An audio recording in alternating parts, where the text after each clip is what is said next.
Welcome to NFL Imperialism. You may have seen this concept floating around YouTube, but I wanted to put my own spin on it by going through every season in the Super Bowl era and hopefully improving upon it.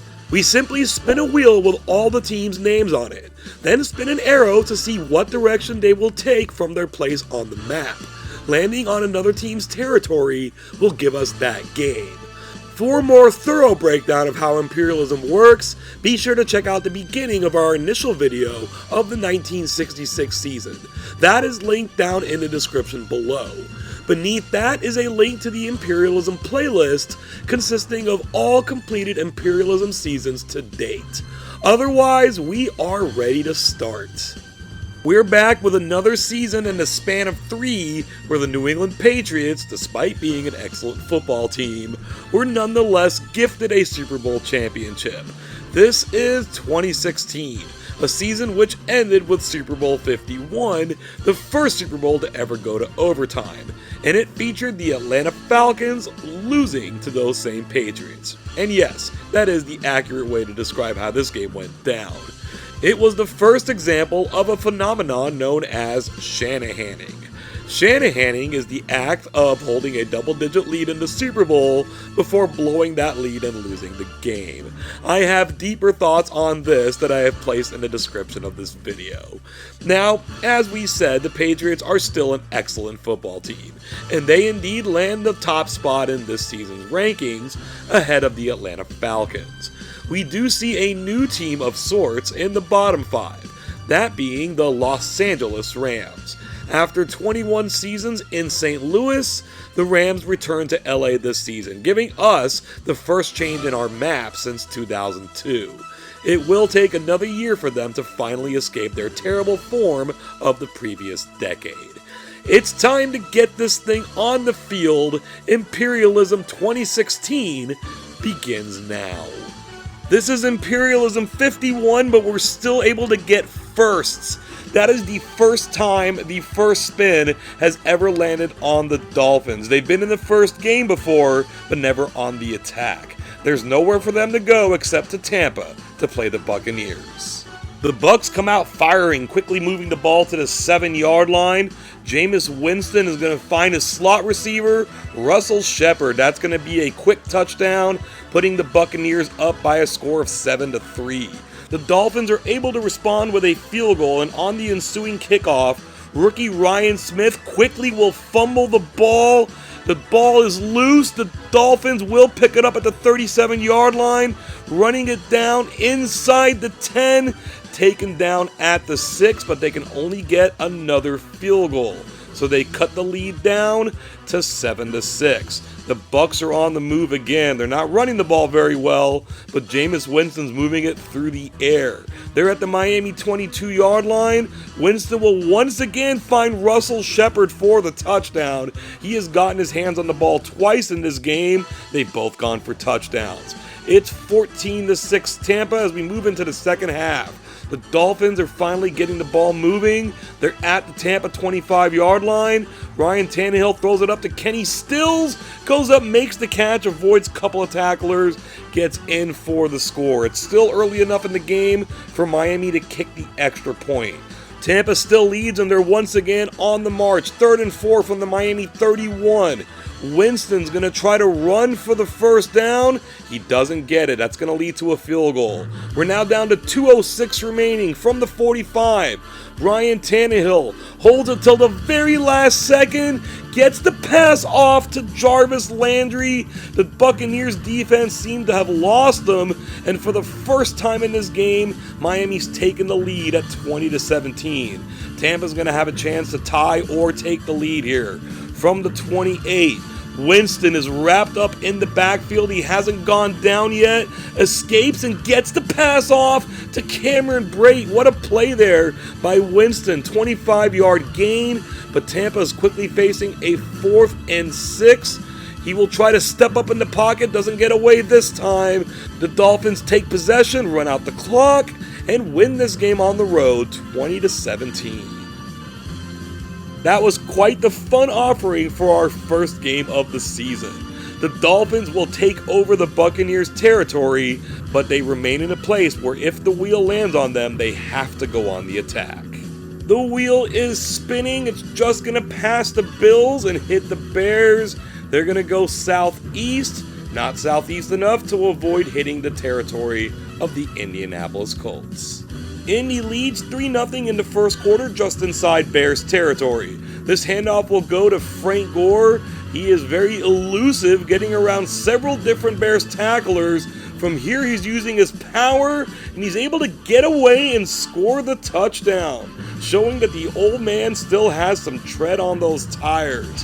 Indy gets out to a 10-0 lead. This was not Chicago's day. They will fall by a final score of 38-10.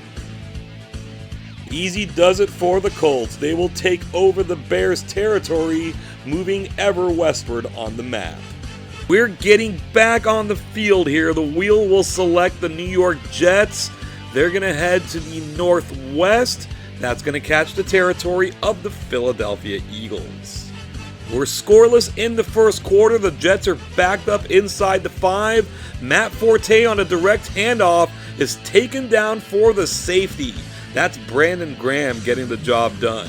The Eagles now lead 16-7. The Jets are backed up once again. Here comes Fletcher Cox for the sack. That is their second safety of the game. It's now 18-7. The Jets are backed up again. There's no way we can get a third safety here. The reverse goes to Robbie Anderson, and Rodney McLeod gets him down for the third safety of the game. 3 touchdowns and 3 safeties make for a 27-7 final score. Okay, I had to look this up to see if this had ever happened before. One time in 1984, the LA Rams picked up 3 safeties in a game against the New York Giants. More amazingly, they were all in the third quarter. That might be an unbreakable NFL record. Also, the Jets in their entire history have never allowed multiple safeties in a game. That clearly changed here. All that said, the Eagles will take over the Jets' territory, and they become the first NFC team to win a game this season. There will be no rest for the Eagles this time around. The wheel's going to land on them. They're going to be on the attack, looking to take over the entirety of New Jersey. They're heading on the road to face the Giants. The Giants have jumped out to a 14-0 first quarter lead, and here are the Eagles getting all those safeties earlier, giving one up. Olivier Vernon having a monster game. That will lead to this touchdown pass to Odell Beckham Jr. Philly was certainly flat-footed in this one. The Giants get out to a 23-7 lead. That was more than enough to hold on for the victory. The final score is 33-13. The Eagles tried, but failed to become the first team to win twice this season. The Giants will take over their territory, and now they're the team that holds the entirety of New Jersey.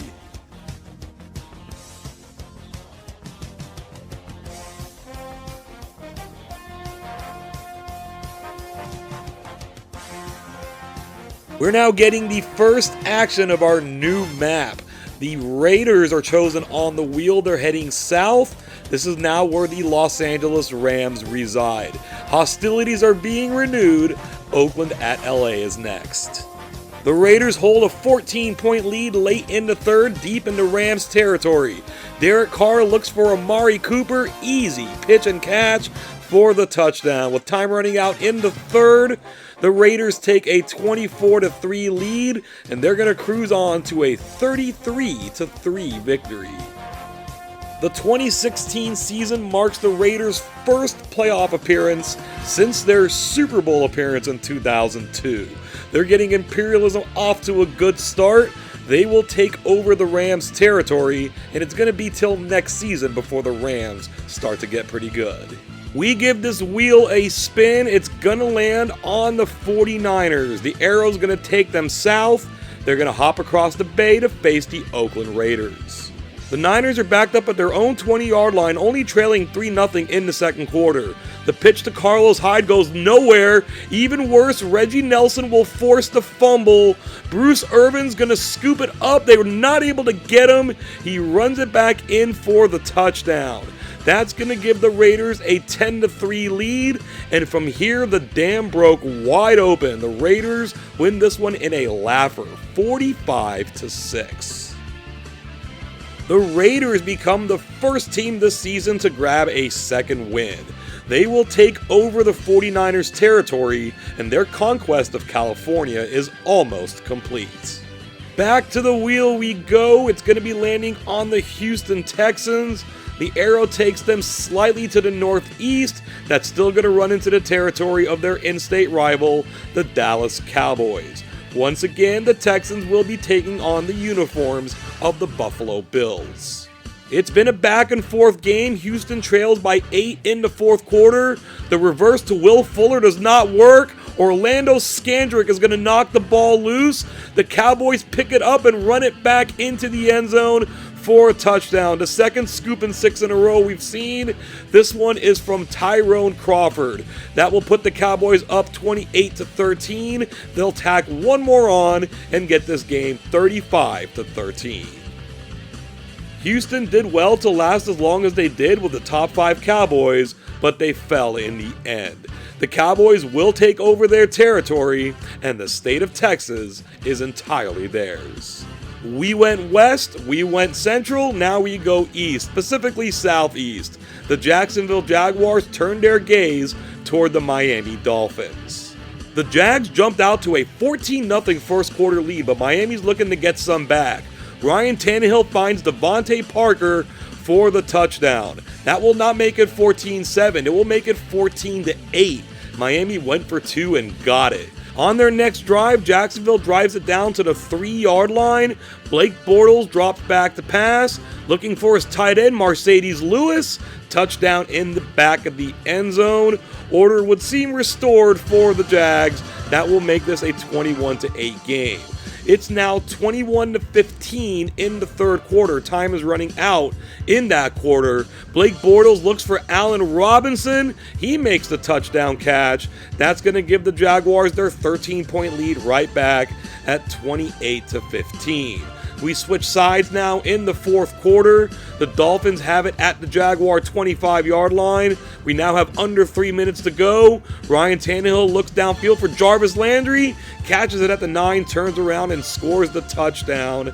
That will make this a 28-22 game. Now Blake Bortles has been knocked out. Chad Henne is in at quarterback. It's 3rd and 9. But Henne's going to know to go to his star receiver, Allen Robinson. Goes deep to him, but too deep and overthrown. Miami has a chance now. That 2-point conversion might make all the difference. Tannehill will throw a pass to Jakeem Grant. It's a short pass, but he's able to get a good run after the catch. A gain of 22 yards. Miami's now at midfield, only 33 seconds to go. Tannehill lets it go to Grant, makes a nice diving catch, and he's slithering away from several different tacklers. They're finally getting him down for a 22-yard gain again. So with only 7 seconds left, this is going to be it. Miami runs a direct snap to Jay Ajayi. That is not ideal play calling. He goes down, and the Jaguars are able to hold on 28-22. I can't say I know for sure what the Dolphins were thinking on that one. As is, the Jaguars will take over the Dolphins' territory, and it's been a very long time since the Jaguars have owned all of Florida to themselves. We're going back out to the west. The wheel will land on the San Diego Chargers. They're going to head to the southeast into the territory of the reigning Imperialism champions, the Arizona Cardinals. It's been a tight game so far, tied at 10 in the third quarter. The Cardinals are at the 10. The swing pass goes to do-it-all running back David Johnson. He ran one in earlier. He catches this one. That gives the Cardinals a 17-10 lead and allows them to take complete control of this game. They win this one 30-10. And with that victory, the Cardinals will take over the Chargers' territory, and this is the final game the Chargers will play in Imperialism as the San Diego Chargers. They become the Los Angeles Chargers next season.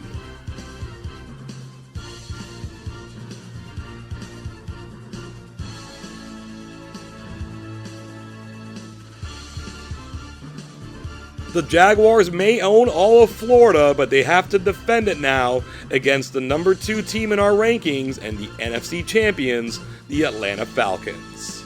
The Jags are in another tight one, tied at 14 in Falcon territory. Blake Bortles has to rush his pass. It's overthrown and intercepted in the end zone by Brian Poole. They had a chance to take the lead in this game. Instead, they give the ball to Atlanta. They are set up now at the 20 on second down.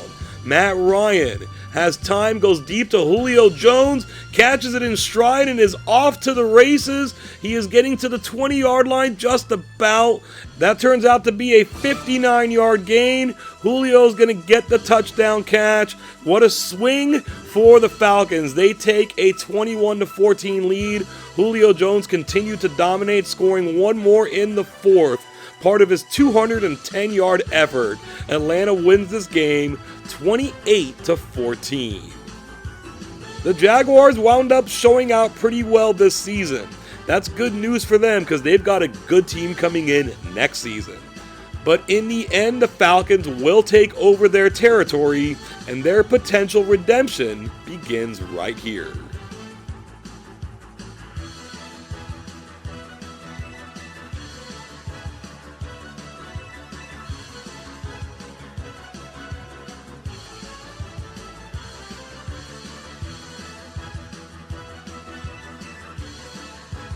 There wasn't a whole lot of room for the Baltimore Ravens to enter the Washington Redskins territory, but they did it. That's going to be our next game. The Baltimore Ravens will be taking on the uniforms of the Green Bay Packers. High-scoring, back-and-forth affair late in the fourth quarter. The Redskins run a reverse to Deshaun Jackson. He uses his speed to get by the defenders and runs it into the end zone for the touchdown. With only a minute 24 remaining on the clock, Washington has taken a 35-20 lead. Baltimore pulls one back as time expires, giving the Redskins a 35-27 victory. The Redskins were able to defend their homeland. They will take over Baltimore's territory and now own the rest of Maryland.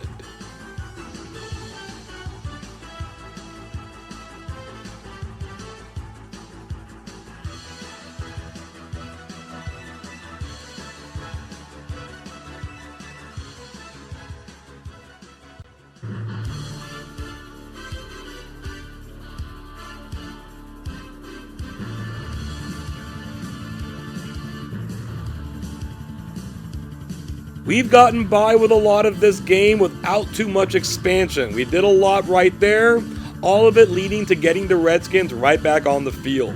This time they're going on the attack against the New York Giants. Washington's down by 4 in the fourth, facing a 3rd and 1. Kirk Cousins is going to look for Pierre Garçon, but Dominique Rodgers-Cromartie gets in front of the ball, makes the interception, giving the ball back to the Giants. They drive it down to the 10-yard line, where Will Tye makes this touchdown catch, extending the Giant lead to 21-10. This was part of a big fourth quarter for the Giants, where they piled on 21 points to win this game 28-10. Perhaps it was asking too much of the Redskins to win back-to-back games. They don't do it, the Giants will take over their territory, and we're down to 20 teams remaining.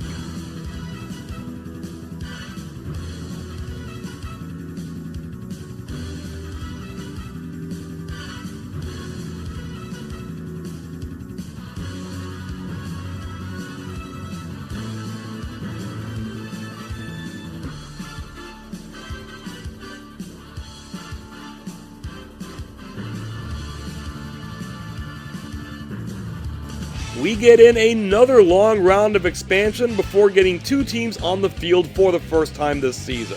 The Vikings travel to Green Bay to face the Packers. We're tied at 7 in the second quarter. The Packers are in the red zone. The Vikings bring the defense up. Aaron Rodgers will throw over that to Randall Cobb. Catch and run from the 5 for the touchdown to give the Packers a 14-7 lead that they take into halftime. The Vikings are on the move in the third quarter. They're now in Green Bay's red zone. From the 18, Sam Bradford finds Adam Thielen for the touchdown. That's going to tie things up at 14 apiece. Green Bay has the ball and they're driving. They have moved it to the Minnesota 29-yard line. On first down, Aaron Rodgers looks for Jordy Nelson, has a step on both of his defenders, and scores the touchdown. This ping pong game now moves back into Green Bay's favor at 21-14. Minnesota is going to try to respond. Very little time left in the third quarter from the Green Bay 35. Bradford looks downfield for his tight end Kyle Rudolph, makes the catch and double coverage goes down inside the 1. The pitch goes to receiver Cordero Patterson lined up in the backfield. Touchdown Minnesota as we are now in the fourth quarter. This game is tied up at 21 apiece. The Green Bay Packers continue to run their game offensively. From inside the 30, Rodgers will again find Jordy Nelson over the outstretched defender for the touchdown. There's 3 minutes, 15 seconds remaining in the game. Green Bay goes back out in front, 28-21. The ensuing kickoff goes to Patterson, receives it at the 11, gets around the first wave of defenders, gets around the second wave, turns on the speed. The Packers finally take him down at the 33. It's now 3rd and 3 from the 9-yard line. The pitch to Matt Asiata goes nowhere. In fact, he loses yardage. And here with 2:03 left on the clock, in a bit of a passive move, the Vikings are going to try a 32-yard field goal, except Sam Bradford stands up to throw. It was a fake, but it's not going well. He will finally go down. The Packers take over, run out the clock, and win this game 28-21. That's the second time we've seen a bit of an odd decision at the end of a game, but in this case, unlike the Dolphins, at least the Vikings were being somewhat aggressive. That said, the Packers win and will take over the Vikings' territory, which had already expanded into the state of South Dakota. No expansions this time, it's straight to the field. The wheel lands on the Cincinnati Bengals. They're headed down south to take on the Tennessee Titans. Cincy trails this game 14-10 in the third quarter, but from the 1-yard line, Jeremy Hill will plunge into the end zone for the touchdown.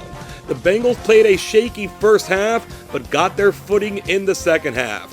From this point, they add on 2 more touchdowns, winning the game 31-14. It turned out to be a tough one for Cincinnati, but they were able to get by. They will take over the Titans' territory, and they're moving further and further to the south. We're nearing the midway point of the game. The wheel lands on the Colts. They're going to head to the southwest. That's going to give us a heavyweight matchup in Kansas City against the Chiefs. The Colts lead by 3 in the third quarter at the Chief 10-yard line. Kansas City brings the heat, and it's D Ford getting Andrew Luck down for the sack. That brings Adam Vinatieri out for the field goal. He puts it through, giving the Colts a 20-14 lead. On the ensuing kickoff, Tyreek Hill takes it. He gets around some defenders, cuts in, cuts out, gets around a couple more defenders, and winds up taking it down to the 29-yard line. Nick Foles in for the injured Alex Smith. Hot air balloons that pass to Hill in the back of the end zone.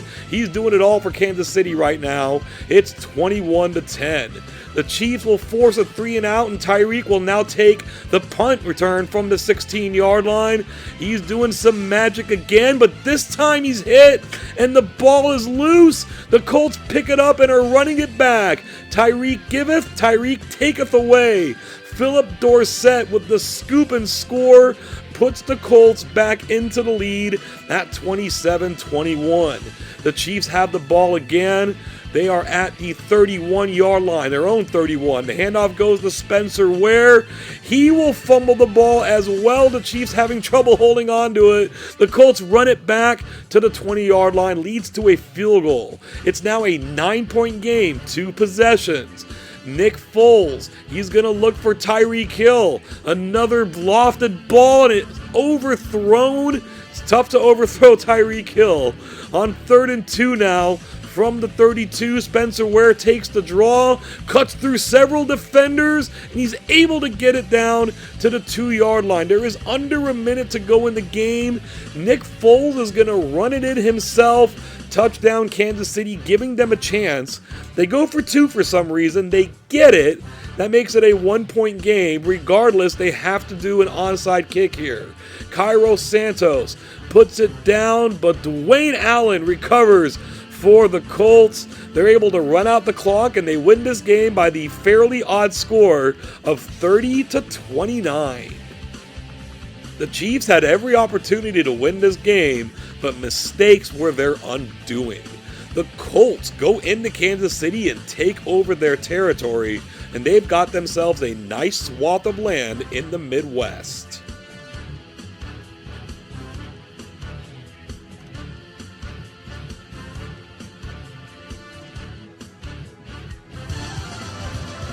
The Colts expanded into Nebraska before the Broncos could. Now Indy has to get back on the field and defend that land.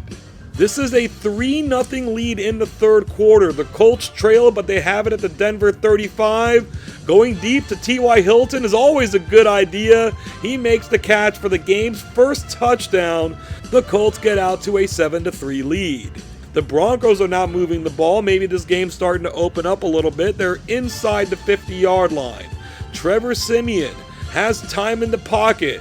Looks deep to Emmanuel Sanders. He will go up and make the catch and get taken down at the 11-yard line. That's going to lead to a Brandon McManus field goal attempt.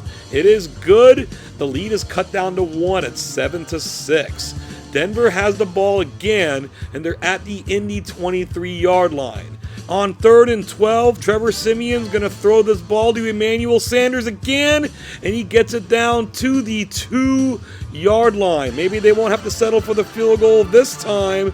The reverse goes to Demaryius Thomas, and he makes sure of it. Getting in for the score, Denver's first touchdown of the game in the fourth quarter. They lead this game 13-7. It's going to be up to this great defense to stop Indy. They're at their own 20-yard line. This is going to be play action. Andrew Luck throws to T.Y. Hilton, makes the catch down to the 47. 1:07 left in the game. Denver brought the rush on the last play. Can they try to bring it again? They do. Luck rushes his throw, and Chris Harris is there for the interception. That's going to put this game away. It was low scoring, but still exciting. Denver wins it 13-7. The Colts were looking to become the first team to get 3 wins on the scoreboard this season, but the Broncos would not allow it. They will take over their territory, and our original field of 32 teams has now been cut in half. From these remaining 16 teams, the wheel will select the Patriots, and they've done enough expanding now that they can hit another team's territory. They go south right into Long Island, territory of the Buffalo Bills. Buffalo's hanging in there, trailing by 3 in the third quarter. From the 12-yard line, the play action works. This touchdown pass goes to Marquise Goodwin off the hand of Tyrod Taylor. The Bills have taken a 14-10 lead. They're going to get the ball right back. They're in their own territory. 10 seconds left in the third.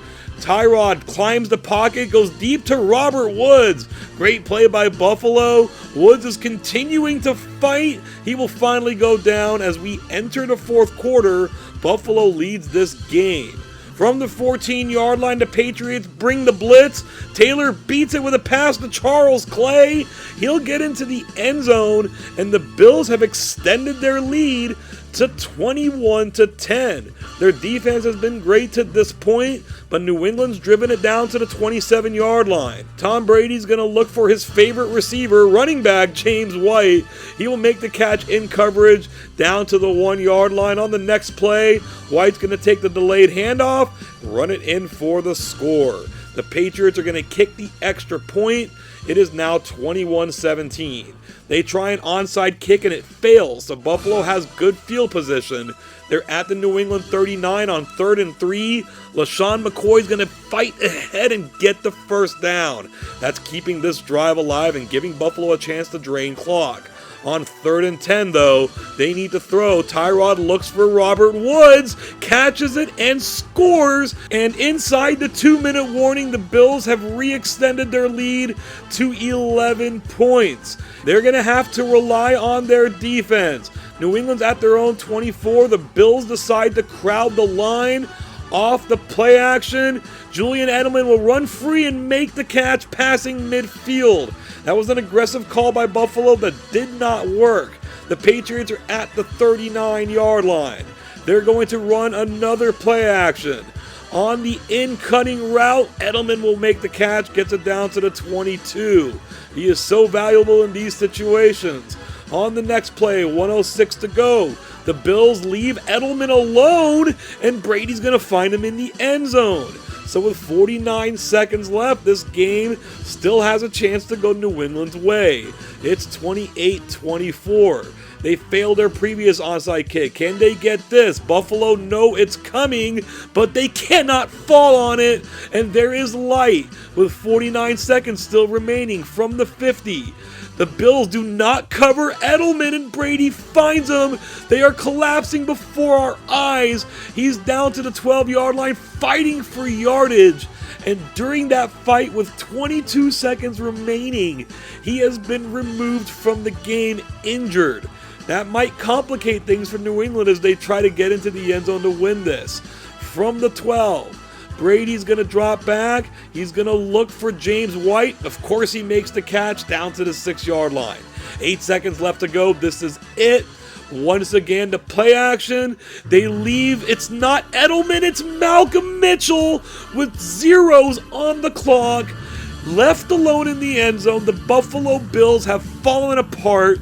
The Patriots score and win this game.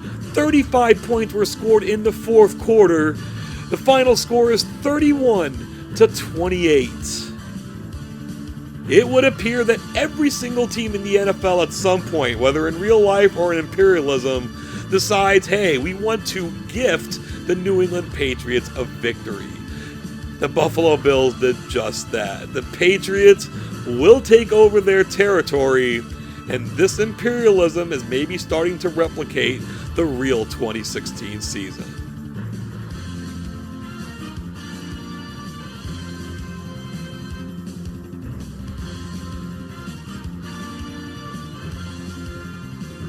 The wheel just missed landing on the Giants, but it landed on the Steelers, who are now going to be invading the Giants. We got a tight one, 14-7 in the fourth quarter, but the Steelers are at the Giant 15-yard line. Ben Roethlisberger fires to the end zone, beats 2 defenders to get the ball to wide receiver Sammy Coates for the touchdown. That will extend Pittsburgh's lead out to 21-7. They let one in very late and come away with a 21-13 victory. Pittsburgh makes their debut this season in imperialism in winning fashion. They will take over the Giants' territory, and they stand alone beside the New England Patriots in the Northeast. We're ready to get another team on the field for the first time. The wheel will land on the Saints. They're going to head directly west, directly into the territory of the Dallas Cowboys.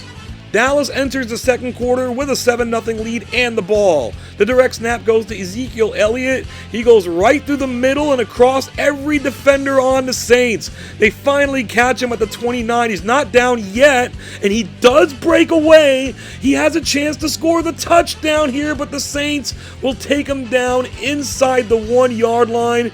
Jason Witten's going to clean up for the touchdown. The Cowboys get out to a 14-0 lead and completely dominate this game before the Saints started making it a little closer. Dallas will win this game 35-20. This is one of the better Cowboy teams we've seen in a while, and they've proved it in their 2 games so far this season. They will take over the Saints' territory as they look to fulfill the promise of this good team.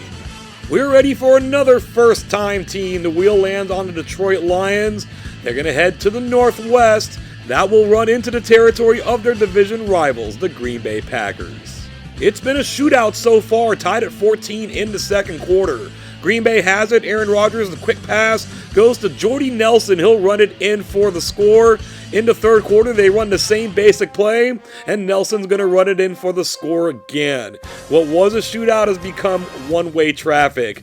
The Packers get out to a 28-14 lead. They'll tack on one more before it's all said and done for the 35-14 victory. Detroit was certainly looking to hang with the Packers there, but they couldn't do it for the full game. Green Bay will take over their territory, joining the seeming trend of teams expanding horizontally instead of vertically.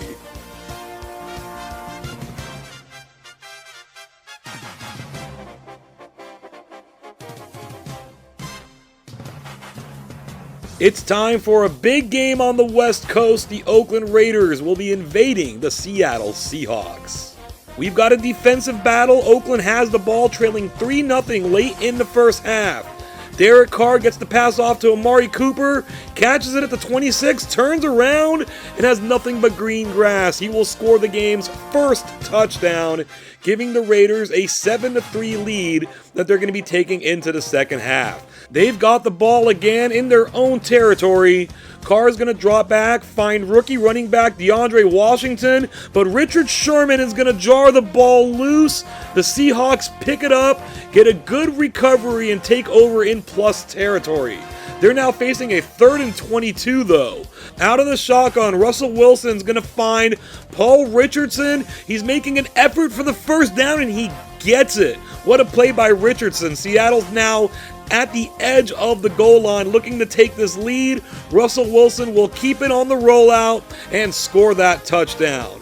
The Seahawks go out to a 10-7 lead, and their defense gets them the ball right back. They're facing a 3rd and long again though, 3rd and 23. These are pretty easy for them to pick up. Wilson will step up. Well, not this time. Former Seahawk Bruce Irvin with the sack there. The Seahawks again have it, 3rd and 9 in Oakland territory. Off the rollout, he is taken down again, this time by Danico Autry. The Raiders defense has done the job. Will the offense follow suit? On 3rd and 10, Carr's going to look for Amari Cooper, and the ball is there. Cooper makes the catch, getting the ball down to the Seattle 15-yard line. They're now at 1st and goal from the 4. The direct snap goes to Latavius Murray. He's kind of dancing around. Made that look a lot harder than he needed to, but it is a touchdown. The Raiders lead 14-10. They're going to need their defense one more time. Seattle, 2:23 on the clock from their own 15. Wilson goes up the seam to Jimmy Graham. Good first play of the drive. Graham takes it down to the 43-yard line. The Seahawks are now in Raider territory. They should have plenty of time to work with here. The Raiders are going to crowd the line. The Seahawks hold up, and Wilson finds Richardson for another first down inside the 30. An incomplete pass and a sack from Khalil Mack now makes it 3rd and 18. The Raiders are bringing the house. Wilson rushes his throw. It's incomplete, so here we go. 4th down, they need 18 yards. The Raiders come again, forcing the quick pass. It's complete to Jermaine Kearse, but it's well short of the first down, and the Raiders have their defense to thank for this one. They win it 14-10. Not the most points on the scoreboard, but still a very exciting game. The Raiders will take over the Seahawks territory, and they are the dominant force now in the West. What's the wheel got in store this time? It will land on the Packers. They're going to head to the Southwest. So we're getting a big matchup here. Green Bay going to Denver. The winner will have the largest piece of land. Late in the first half, this happens for the Packers. Aaron Rodgers is knocked out of the game. Brett Hundley comes in. They trail 10-9, 15 seconds left in the half, but Hundley has Randall Cobb wide open, but he massively overthrows him. You think maybe Aaron Rodgers would have made that play. It's now 17-9 Denver, back at the 20. Hundley's going to look for Devontae Adams. He will instead find Chris Harris. Harris plays for the Broncos. That would be an interception. As we enter the fourth quarter, they quickly turn that into this Emmanuel Sanders touchdown. The Broncos have now gone out to a 24-9 lead. Hundley finds his way to throwing 2 more interceptions in the fourth quarter. Denver need do nothing else. They win this game 24-9. That is rather unfortunate for Green Bay when someone as good as Rodgers gets knocked out of the game and someone not so good as Hundley comes in. That said, the Broncos get the W. They will take over the Packers' territory, and we're down to our final 10 teams. The wheel has decided the Raiders are needed back on the field. They will be doing the invading once again, this time into the territory of the reigning Imperialism champion Arizona Cardinals. The Raiders find themselves trailing again in the third quarter by a score of 10-7. Carr is going to look for DeAndre Washington. He's going to pick up the first down, but for the second straight game, he is forced to fumble. This one is Tyrann Mathieu. The Cardinals pick it up, and they're going on a drive now to maybe seal this game away. Off the play action, Carson Palmer is going to find Michael Floyd, gets a nice gain, and after that missed tackle, he's going to pick up a lot more, getting the ball into the red zone. A 49-yard gain now from the 8-yard line. Carson Palmer does a full rollout and will find Michael Floyd once again for the touchdown, giving the Cardinals a 2-score lead at 17-7. The teams would exchange touchdowns before it was all said and done. The Cardinals get the 24-15 victory. The Raiders had a nice run going, but it swiftly will come to an end. The Cardinals will take over their territory. Now they are the one power in the West.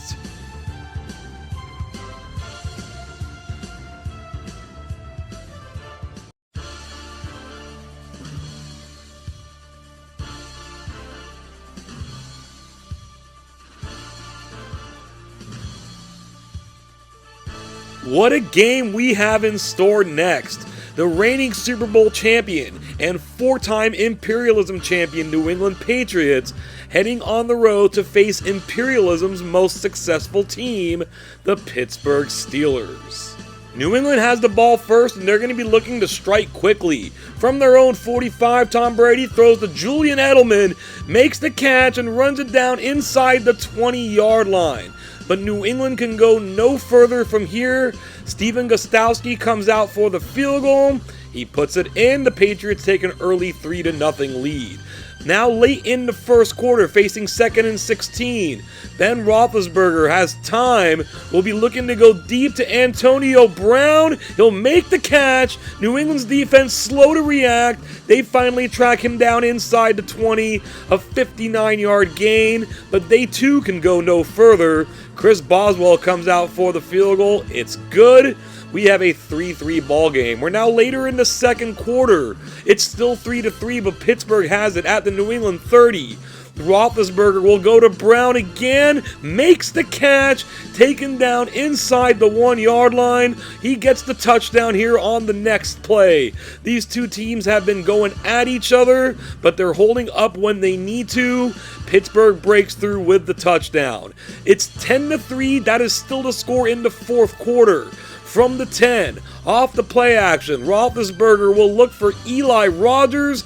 It will get knocked away. So on 4th down, they will be bringing Chris Boswell out.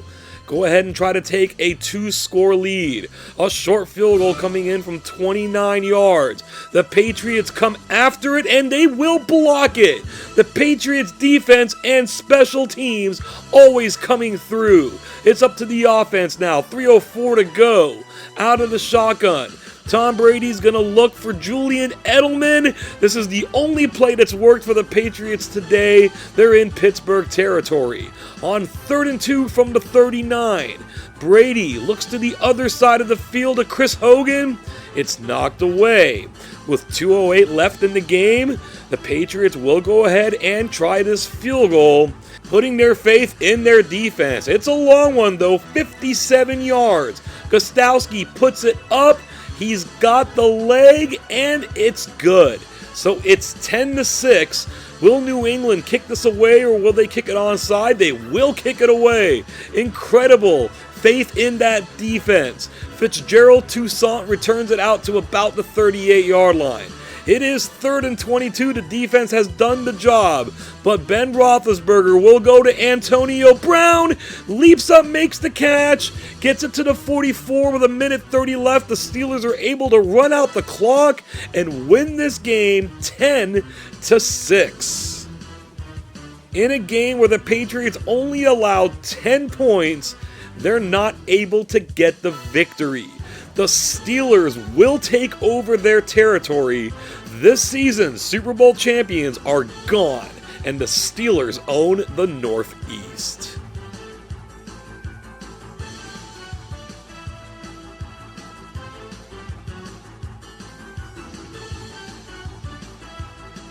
The Cleveland Browns are finally going to be taking the field.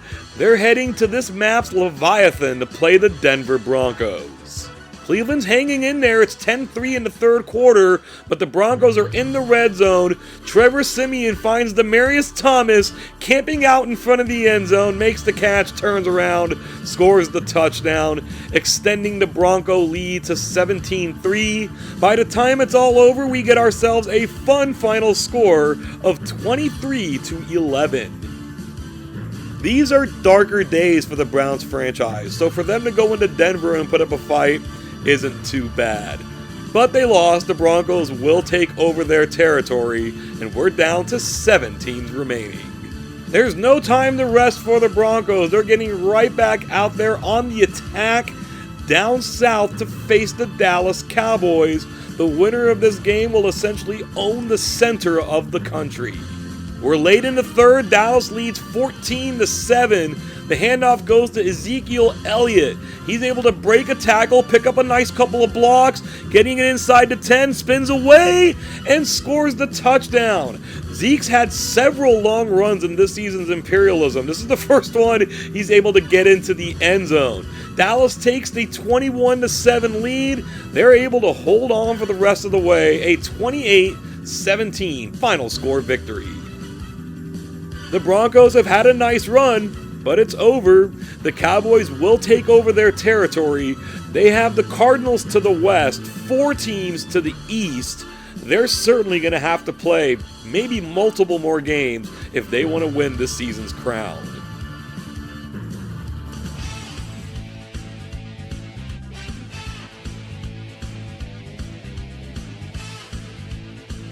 The Carolina Panthers will become the last team to take the field, and all they have to do is travel down to Atlanta and play the juggernaut Falcons.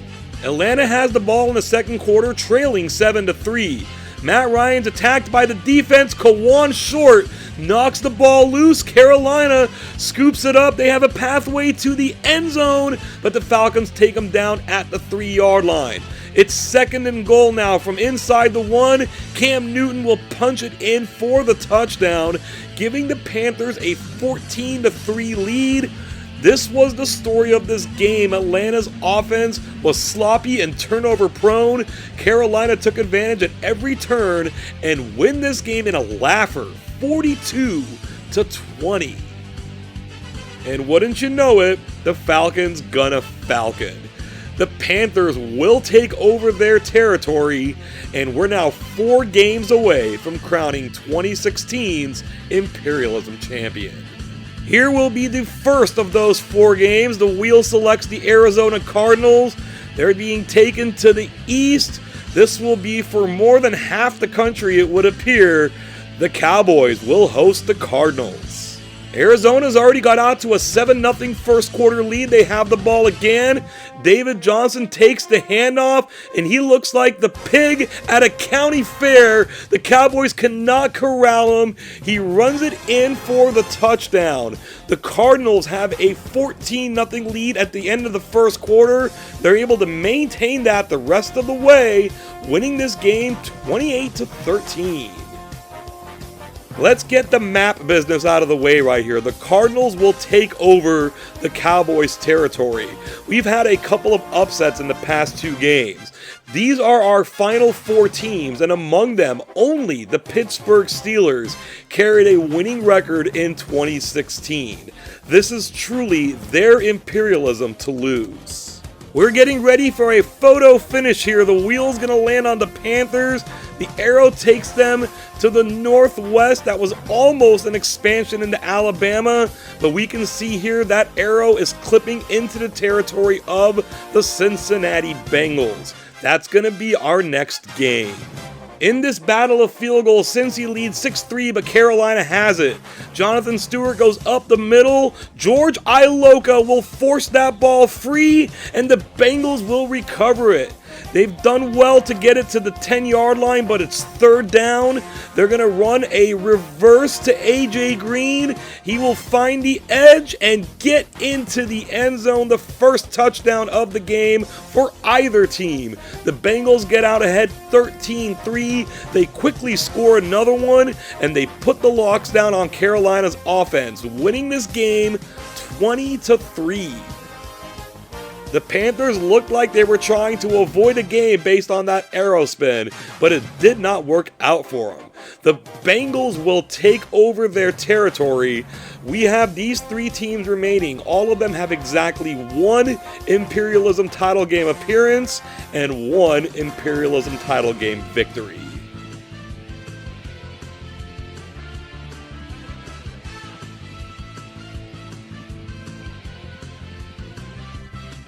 Talk about photo finishes. This might be the mother of all photo finishes. We're going to take a close-up look here and see that this arrow leaving the center of the Bengals logo is just missing the tip of Virginia, which is Steelers territory.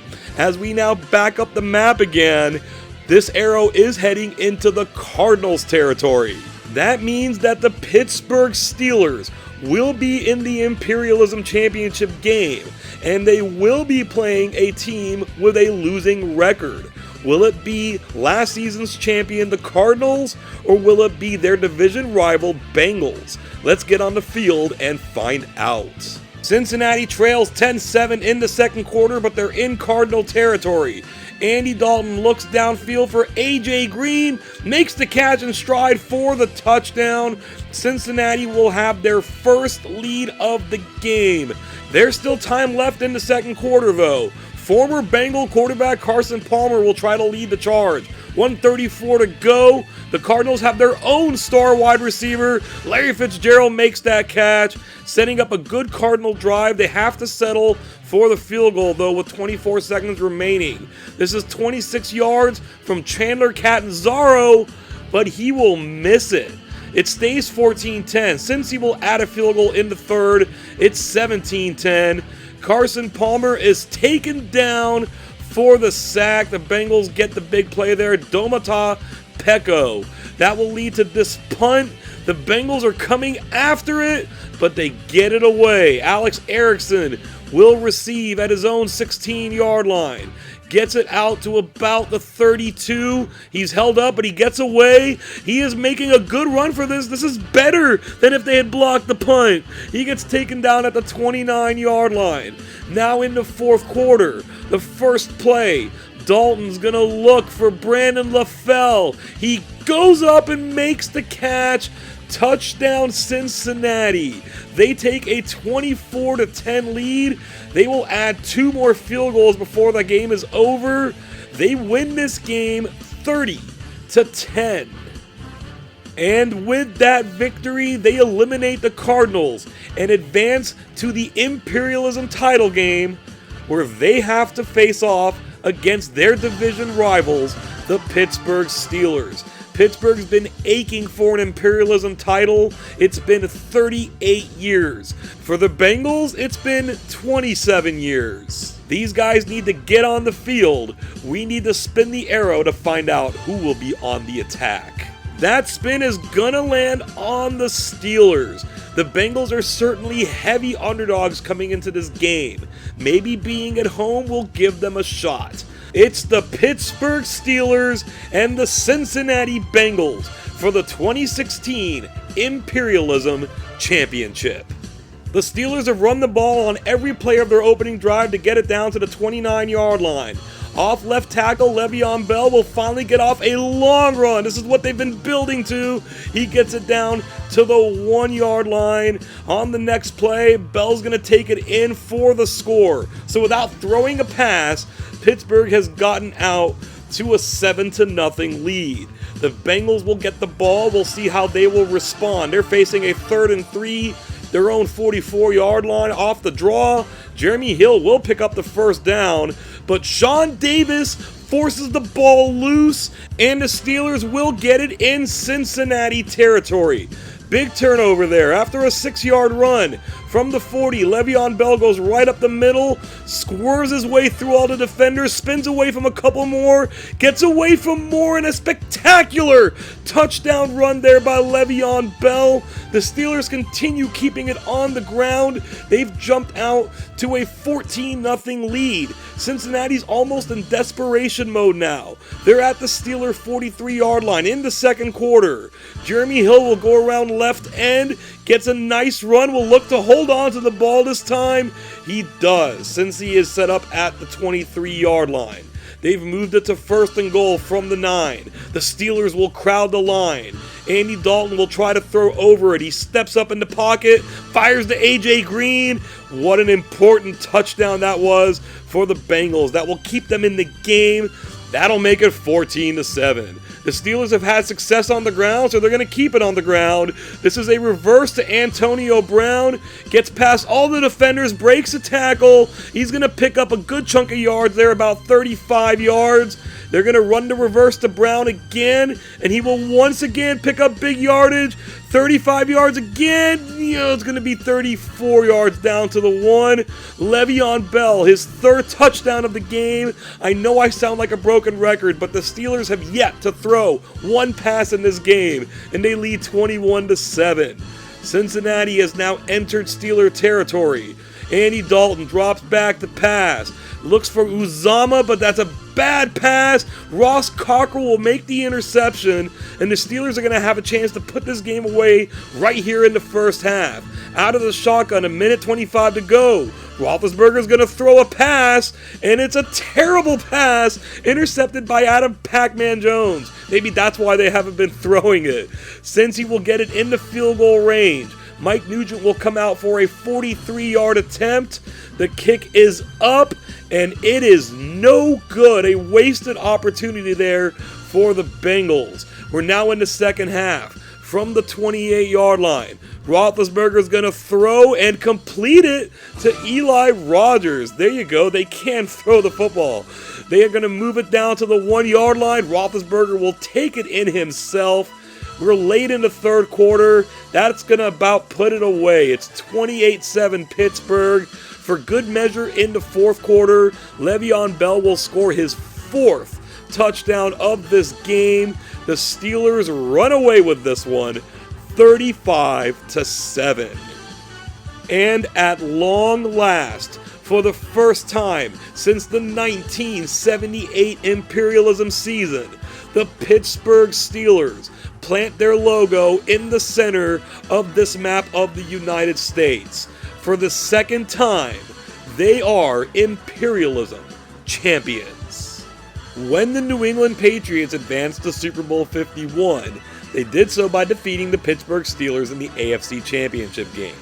Their rematch in Imperialism went to the Steelers, and they rode that win into the championship game where they met and defeated their division rival, the Cincinnati Bengals, in a victory that has been a long time coming. Here is the roster they did it with. On offense, they've got the killer bees in Ben, Bell, and Brown, one of the best QB running back wide receiver combos the game has ever seen. But what makes this offense tick, what makes every offense tick, is this killer offensive line. The two stalwarts here are center Marquise Pouncey and guard David DeCastro. Left tackle, Army Ranger, and Bronze Star winner Alejandro Villanueva is the anchor. But no matter how good the offense is, the story of the Pittsburgh Steelers is always told by the defense. This linebacker core of Jarvis Jones, Ryan Shazier, Lawrence Timmons, and a long in the tooth but still excellent James Harrison led the way. The secondary stepped up in so many different games, particularly corner Ross Cockrell and safety Sean Davis, both of whom created turnovers in the title game. The first half of games had a usual mix of close ones, less close ones, and a couple of blowouts. Scoring was generally higher, and the best game here was the Colts' 1-point victory over the Chiefs. In the second half of games, overall scoring dropped some, but overall quality rose. The Bengals played in the final 3 games, winning the first 2, but losing the one that mattered most in the championship game against the Steelers. For the first time in Imperialism history, no team won 4 games in a season. Rather, 6 different teams won 3 games each. 5 of them failed in their attempt for a 4th win, while the Steelers didn't need to play a 4th one, topping these standings at 3-0. And with those 3 wins, they remain on top of the overall standings and become the first team to reach 80 wins. It may just be a battle for second place the rest of the way between the Vikings, 49ers, and Cowboys. Thank you so much for joining us today for our latest edition of NFL Imperialism. We've done 51 of these now. If this is your first, your 51st, or anywhere in between, I am grateful you are here. Please do the whole YouTube thing, like, share, subscribe, and ding that bell for future notifications. One more look at this map that is under the control of the Pittsburgh Steelers. They've done so much winning over the years, but always found a way to come up short. Not this time, as they rightfully sit atop the Imperialism Mountain. Can they really make up for lost time by winning it all again next season? They should certainly be up to the task. Make sure to join us again for that one. Thank you for making it here to the end. And until next time, I hope you have an awesome day.